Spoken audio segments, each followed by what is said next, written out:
Hello, everybody, and welcome to a quick overview of how to conduct a design feedback session. I figured this would be the easiest way to do it. I looked for YouTube videos for quite a while today and could not find any really good examples. And I want to make sure that you are all well equipped to conduct your portfolio feedback session in an effective manner. So today I'm going to go ahead and host a really quick design feedback session. It's just me, but I'm going to show you my company's website.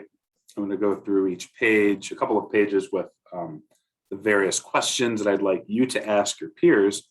And then we'll talk about at the end what that final output should be so that you can get some valuable feedback, but obviously for you as well, just as important, full points on the assignment. So I'm going to go ahead and share my screen here. So here you see the website that my company runs. This is Digital Detroit, and you'll see that a big part of the actual a big part of the website is a big photo, and it's your basic company's website. So the way that you will conduct your design feedback session when it's your turn to talk to your peers, you'll share your screen, you'll bring up your website. It can be I don't expect it to be fully completed yet. You can do this anytime, but I want you to walk through each page, and I want you to start with essentially asking questions. And ideally, what you would do is you would send your link to any of the partners that you have that are looking at the website, and you're going to have them go through the site themselves. If this means you have to publish the site for them to see it, even if it's not done, again, that is okay. Really, the most important thing is that they can go through, click around themselves while you ask them the questions. So if you share your screen, that's okay, but you should be asking the others to be going through the site themselves at the same time. So have them go through the site and say, okay, ask them some questions and ask them to take some specific actions. Like, all right, what are the first things that you're noticing on the site? What are your first reactions? What kind of, what do you like? What do you not like specifically? What stands out to you? And when you ask stand out, it can be anything positive or negative. Somebody can say, hey, I really like this photo. I don't really like how dark it is. I wish it was a little bit lighter, but I do like the contrast between the darkness of the photo and the use of white space on the site, for example. I like the use of blocks, very strong imagery. And again, the color contrast is really spot on. When you're doing a design feedback, it's not necessary for the people to read every single word. It's more about the user experience in general and just what they are seeing immediately. As you've seen throughout this course and through the search engine marketing course, attention spans are short, very short for people these days. So what are people seeing immediately? You want to get that quick reaction. You don't want people to spend time formulating and thinking at length about what exactly they should be doing and seeing. So you want to get that immediate visceral response. So you want to give people time to answer. Okay, great. One other thing to do too is you want to give them a minute to look at the site. You don't want to ask the questions immediately. I mean, I would give them, I don't know, maybe 5 seconds at least to look at it. So then you'll go over to the next page, say, all right, I'd like you to navigate to on my site, it's the students page. Okay, have them do that. If you want, you can ask them questions about your navigation. Say, hey, do you have was the menu in a useful, like intuitive spot? If they can have feedback on that, of course. And then as they walk through again, give them a few seconds, but then start asking the questions. Okay, What are your immediate responses to this? What do you first think? Okay. What do what do you like about it? What could be better? What do you think could be better? Another thing that you should be asking on pages specifically, do they have any ideas, any new ideas for ways that they think it could be improved? You'll notice in your reading for design feedback, you can capture feedback through one of two ways.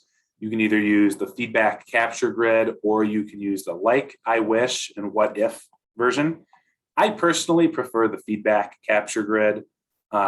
It's a little bit less ambiguous and it's more straight. I mean, you're separating feedback in terms of what they like, what they don't like, what questions they have, and what new ideas they have. That's simple. So as you go through each page, make sure to capture tidbits of information in each of those quadrants, if that feedback exists. So keep walking through it. Maybe they're like, hey, this form is too big. Okay, that's a criticism. That's okay. Constructive criticism. But I like I like that there's only a couple of fields. It's not a super long, lengthy form. Okay, so that's good. We have something that we can work with and improve upon. An idea could be, you know what, it would be great if this form was actually on the sidebar and not in the center part of the page. That would be an example of an idea. A question could be, hey, why are there posts here? I don't understand why those are there. I'm logged into my site, so that's why you can see all the meta stuff there. But you might get random questions about that. And it's, again, this is not, the question section is not intended for you to like provide them ideas. It's more for you to just capture their questions and put them into the feedback. This is a feedback session where you are gathering feedback. It should not be a back and forth. It should be really them providing feedback and you moderating these questions. I'm just going to go to one other page. We'll go to the businesses page, for example. Okay. Looks very similar to the student page, but again, started off like, okay, take a few seconds to look around.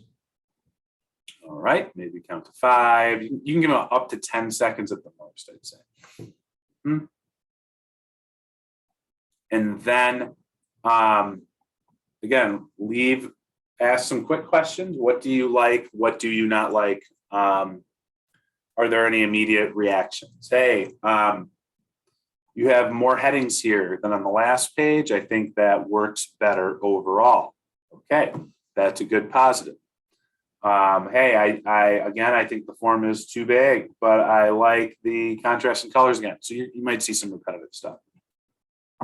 The key thing to all of this is just making sure that you're actually capturing all of their feedback.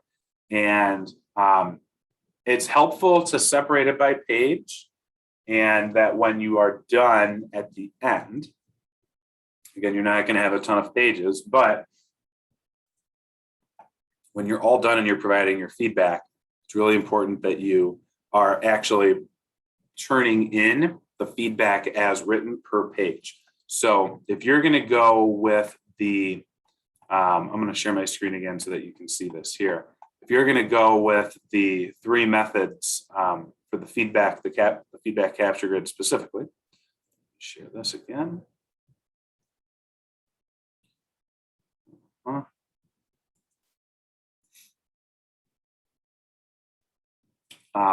If you're going to actually look at the prototypes here, you look at the feedback capture grid, you want to be sure to look at the likes, criticism, questions, ideas specifically. You want to say, okay, from the home page, they had these likes, these criticisms, these questions, these ideas. On the About Me page, they had these likes, these criticisms, these questions, these ideas.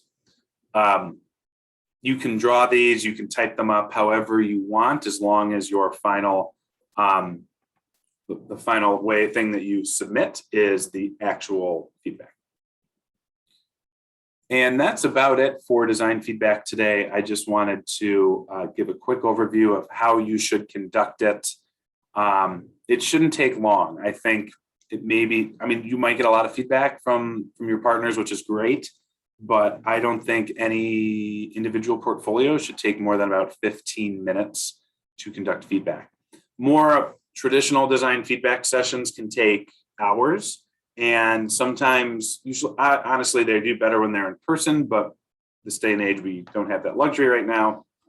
In a perfect world, you'd have everybody sitting around the table. They would be looking at it.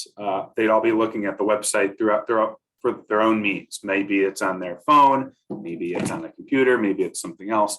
But the key is that people are looking at it through their own lens, and that they're not being forced to see it while I scroll down and share my screen. I was really sharing my screen as an example so that you could see the kind of feedback that I was giving on my own site. But that just about does it. So if you have questions, please reach out with anything at all. I will post the assignment onto the Brightspace site, and that's where you'll be able to upload your documents to turn it in. So good luck.